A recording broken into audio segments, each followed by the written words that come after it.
So hi guys welcome back to my to videos. तो इस video में दोस्तों डिस्कस करने वाले हैं यहाँ पर कुछ इंपॉर्टेंट कंपनीज को और उनसे रिलेटेड कुछ इंपॉर्टेंट अपडेट्स हैं जिसकी बात करेंगे इस वीडियो में। तो चलिए दोस्तों वीडियो की शुरुआत करते हैं। सबसे पहली कंपनी को डिस्कस करते हैं। पहली कंपनी का नाम है आरबीएनएल यानी कि rail Vikas Nigam limited. But इसको डिस्कस करने से पहले दोस्तों अगर आपने अभी तक मेरे टेलीग्राम चैनल को ज्वाइन नहीं किया है तो उसका लिंक आपको डिस्क्रिप्शन में दिख जाएगा। लिंक के थ्रू जाकर चैनल को ज्वाइन कर लो क्योंकि काफ़ी सारी न्यूज़ एंड अपडेट्स मैं आपको वहाँ पर भी शेयर करता हूँ जो कि आपके लिए काफ़ी ज़्यादा यूजफुल रह सकती हैं। तो चलिए वीडियो की शुरुआत करते हैं। सबसे पहले बात कर लेते हैं आरबीएल से रिलेटेड कुछ इंपॉर्टेंट अपडेट्स के बारे में। दोस्तों अभी हाल ही में कंपनी ने अपने Q3 के अर्निंग्स को रिपोर्ट किया, जहां पर कंपनी के रेवेन्यू को हम देखें तो क्यू एन क्यू बेसिस पे देखोगे तो रेवेन्यू में आपको क्लियर डिप देखने को मिलेगी और ईयर ऑन ईयर बेसिस पे अगर हम देखें तो 1.82% से रेवेन्यू हमें कम ही देखने को मिला। और सेम चीज़ हमें कंपनी के नेट प्रॉफिट में भी देखने को मिला। प्रॉफिट को भी क्यू एन क्यू बेसिस पे देखोगे तो गिरता हुआ दिखा और ईयर ऑन ईयर बेसिस पे भी अगर हम देखें तो साफ साफ उस वहाँ पर भी आपको गिरावट देखने को मिलेगी। बट इन सारी चीज़ों के बाद आरबीएल के मैनेजमेंट की तरफ से कुछ इंपॉर्टेंट कमेंट्री हमें ज़रूर सुनने को मिल रही है और वो कमेंट्री एज ए इन्वेस्टर आपको पता होना चाहिए। देखो दोस्तों, कोई भी कंपनी जब फाइनेंशियल ईयर की शुरुआत होती है तो उस फाइनेंशियल ईयर में कामकाज कंपनी का कैसा हो सकता है उसको लेकर कंपनी अपने गाइडेंस को रखती है।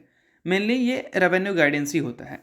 तो आरबीएल ने भी बोला था कि 2025 में हम 22,000 करोड़ का रेवेन्यू अचीव करेंगे। ये हमारा गाइडेंस है, रेवेन्यू गाइडेंस, ठीक है। और इसको अगर कंपैरिजन करें 2024 के फाइनेंशियल ईयर से तो ऑब्वियस सी बात है कि कुछ खास ग्रोथ हमें क्यू वन क्यू नहीं, ईयर ऑन ईयर बेसिस पर हमें देखने को नहीं मिलेगी। लगभग बोल सकते हैं कि 250 करोड़ के आसपास की ग्रोथ आपको देखने को मिलेगी ईयर ऑन ईयर बेसिस पे, जो कि बहुत ज़्यादा इंप्रेसिव होगा नहीं। परसेंट वाइज भी अगर हम देखें तो ये 5% की भी जंप नहीं है। अब नोट करने वाली बात यहाँ पर यह है कि पिछले 3 क्वार्टर में, लाइक Q1, 2, 3, 3 क्वार्टर में जो कंपनी ने रेवेन्यू रिपोर्ट किया उसके बाद क्या रेवेन्यू बचा जो कि कंपनी को अगले क्वार्टर में रिपोर्ट करना है। तो Q1, Q2 और Q3 को ऐड करोगे तो रेवेन्यू का नंबर निकलेगा करीब 13,500 करोड़ का, ठीक है, 13.5। और कंपनी क्या गाइडेंस दे रही है, लगभग 22,000 करोड़। यानी कि हम उम्मीद कर सकते हैं कि कंपनी के कॉमेंट्री के हिसाब से Q4 में जो इसके रेवेन्यू देखने को मिलेंगे वो करीब 8,500 करोड़ तक दिख सकता है। और अगर 8,500 करोड़ कंपनी रेवेन्यू मान लो रिपोर्ट कर देती है तो काफ़ी ज़्यादा चांसेस हैं कि ये अब तक का बेस्ट रेवेन्यू हो सकता है, अगर ये नंबर 7,000 करोड़ तक भी देखने को मिल गया तो भी। बट अकॉर्डिंग टू गाइडेंस अगर आ जाता है तो अच्छी बात रहेगी। पिछले साल Q4 में कंपनी ने 6,701 करोड़ का रेवेन्यू दिखाया था और उससे पहले भी कंपनी ने एक बार रेवेन्यू 6,000 करोड़ के ऊपर दिखाया था, जो कि था 2022 का फाइनेंशियल ईयर। 6,438 करोड़ का रेवेन्यू उस टाइम था। तो देखते हैं कि 8,500 करोड़ तक कंपनी रेवेन्यू जनरेट करने में सक्सेसफुल रहती है या नहीं Q4 में। और मैं बता देना चाहूँगा कि पूरे फाइनेंशियल ईयर में कंपनी का जो बेस्ट नंबर होता है वो Q4 में ही रिपोर्ट होता है।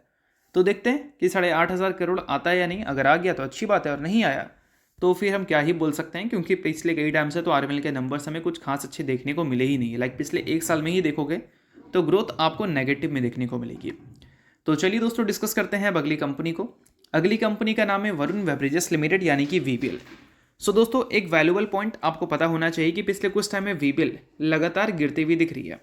अब ये गिरावट कहाँ तक देखने को मिलेगा उसके रीजन हम लोग समझेंगे, बट एक चीज़ समझ लो कि गिरावट सिर्फ वीबीएल में नहीं हुआ है, पूरे मार्केट में ही अगर देखोगे तो पूरे मार्केट में ही फॉल देखने को मिलेगी और ज़्यादातर फॉल मिड कैप और स्मॉल कैप कैटेगरी में देखने को मिल रहा है।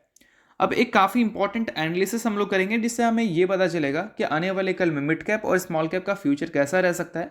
और आप किसी भी कंपनी को होल्ड करते हो, लाइक वीबीएल हो या फिर बाकी हो अदर मिड कैप या स्मॉल कैप कंपनीज, तो उसका परफॉर्मेंस भी इसी हिसाब से आप आइडेंटिफाई कर सकते हैं।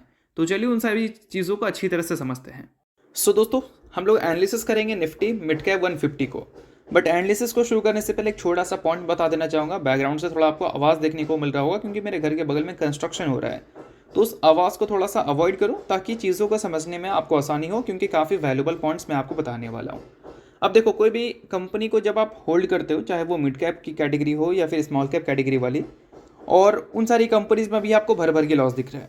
क्यों लॉस दिख रहा है? क्योंकि पूरे मिड कैप के इंडेक्स में आपको ह्यूज फॉल देखने को मिल रही है। अब अगर पिछले 5 साल की मीडियन पी की बात करें निफ्टी मिड कैप 150 के इंडेक्स की, तो वो है 27.5 का। और अभी बीच में जो मार्केट में आपको एक बुल रन देखने को मिला था, उस टाइम निफ्टी मिड कैप 150 का जो इंडेक्स का प्राइस टू अर्निंग मल्टीपल्स था वो 44.4 का था। और मीडियन पी कितना है? 27.5 सॉरी। तो साफ साफ समझ सकते हैं कि मीडियन पी से उसका जो पी है वो ज़्यादा चल रहा था। इट मीन्स ओवर वैल्यूड वो ज़रूर थी। अब देखो प्राइस टू अर्निंग्स रेशियो में दो टाइप से एक्सपेंशन आपको देखने को मिलती है। इसमें पहला एक्सपेंशन होता है ईपीएस के बेसिस पे और दूसरा एक्सपेंशन होता है शेयर प्राइस के मूवमेंट के बेसिस पे।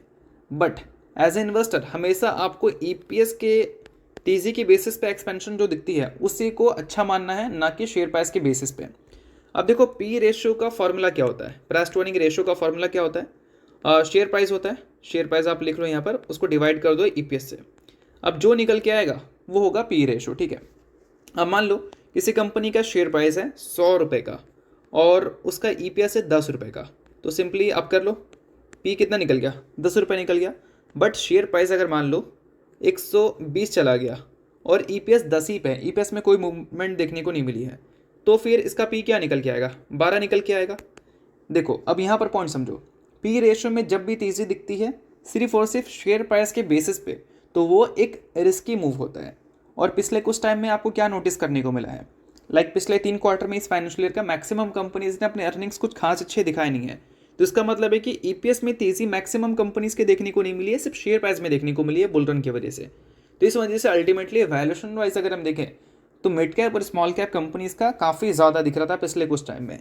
अब ऐसे टाइम पे जो भी कंपनी आपको अच्छे नंबर से रिपोर्ट करती हुई दिखी है पिछले कुछ टाइम में 30% 40% की ग्रोथ वाली, तो वो सारी कंपनीज में गिरावट ज़रूर हो रहा है।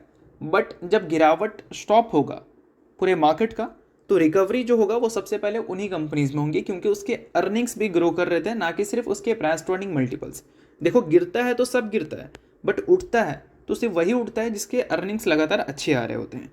तो ऐसे में वीवेल की बात करें तो वीवेल के अर्निंग्स अभी लास्ट क्वार्टर में ही देखा जाए कितने अच्छे देखने को मिले थे, तो उसी हिसाब से आप समझ सकते हो कि आगे की स्ट्रैटेजी आपको किस हिसाब से फॉलो करनी है, और पैनिक सेलिंग को थोड़ा अवॉइड भी करना चाहो तो कर सकते हो आप।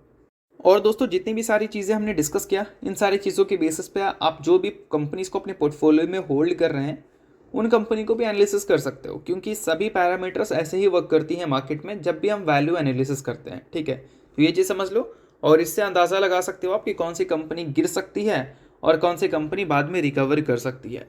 तो चलिए अब डिस्कस करते हैं अगली कंपनी को। अगली कंपनी का नाम है टाटा पावर लिमिटेड। अब पिछले कुछ टाइम में टाटा पावर का जो है वो कुछ खास पावर हमें देखने को मिला नहीं, क्योंकि इसके शेयर लगातार आपको गिरते हुए दिख रहे हैं। बट नोट करने वाली बात यहाँ पर यह है कि जब इसके ईपीएस एक साइडवेज परफॉर्मेंस दे रहे थे तब इसके प्राइस टू अर्निंग मल्टीपल्स में आपको तेज़ी देखने को मिल रही थी। क्यों? क्योंकि इसके शेयर प्राइस में तेज़ी थी। जो चीज़ मैंने अभी आपको पहले समझाया कि एनालिसिस आपको कैसे करना होता है कि कौन सी कंपनी एक्सपेंसिव है, कौन सी कंपनी सस्ती है, तो उस पॉइंट से अगर टाटा पावर का एनालिसिस करें तो एक टाइम पे साफ साफ दिख रहा है कि कंपनी की ईपीएस साइडवेज हैं, बट कंपनी के ईपीएस के कंपैरिजन में प्राइस टू अर्निंग मल्टीपल्स काफ़ी तेज़ी से मूव कर रहे थे, क्योंकि कंपनी का शेयर मूव कर रहा था। बट अभी ईपीएस ऊपर जा रहा है, प्राइस टू अर्निंग मल्टीपल्स क्यों नीचे जा रहा है?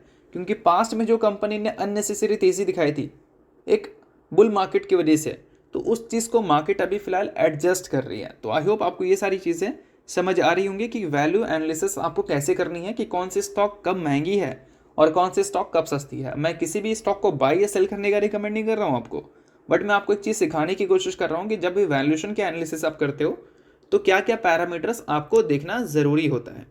अब देखो पिछले 1 साल में इसके रेवेन्यू एंड प्रॉफिट ग्रो ज़रूर किए हैं, बट वो ग्रोथ अगर थोड़ा सा अच्छा रहता 30% 40% वाला, तो अभी जो पिछले कुछ टाइम से इसके शेयर प्राइस में गिरावट दिख रही है वो देखने को नहीं मिलता, क्योंकि ईपीएस की तेज़ी की वजह से जो पास्ट में तेज़ी इसने दिखाया है वो चीज़ सस्टेन हो जाता। बट ग्रोथ रेट काफ़ी स्लो है, इस वजह से मार्केट को लगता है कि ये जो प्राइस टू अर्निंग मल्टीपल्स है ये टाटा पावर को सूट नहीं करता, इस वजह से मार्केट थोड़ा सा तोड़ रही है। तो आई होप आपको ये सारी चीज़ें काफ़ी अच्छी तरह से समझ आ रही होंगी कि एनालिसिस कैसे करनी है। तो चलिए दोस्तों डिस्कस करते हैं अगली कंपनी को, जिसका नाम है राजस्थान ट्यूब्स मैन्युफैक्चरिंग कंपनी। कल के दिन इसने बोर्ड मीटिंग रखा था दोस्तों, जिस बोर्ड मीटिंग में प्रपोजल रखा था स्प्लिट का प्रपोजल, और स्प्लिट का प्रपोजल अप्रूव हो चुका है। फिलहाल कंपनी का फेस वैल्यू है 10 रुपये का, उसको कंपनी 1 रुपये पे करने वाली है, यानी कि 1 शेयर के बदले कंपनी अपने इन्वेस्टर्स को 10 इक्विटी शेयर्स देने वाली है स्प्लिट के तौर पर। सो अगर आप इस कंपनी के इन्वेस्टर हैं, न्यूज़ आपके लिए अच्छी है, इन्वेस्टर नहीं है आप इग्नोर कर सकते हैं, क्योंकि छोटी कंपनी है तो कोई रिकमेंडेशन नहीं है, बट न्यूज़ थी इस वजह से मैंने बता दिया। तो चलिए दोस्तों ये सारी कुछ इंपॉर्टेंट अपडेट थे कुछ इंपॉर्टेंट कंपनीज को लेकर, जिसकी बात की हमने इस वीडियो में। होप करता हूँ वीडियो आपको अच्छा लगा होगा। लाइक कीजिए, परिवार सब्सक्राइब कीजिए। वीडियो के लिए बहुत बहुत शुक्रिया।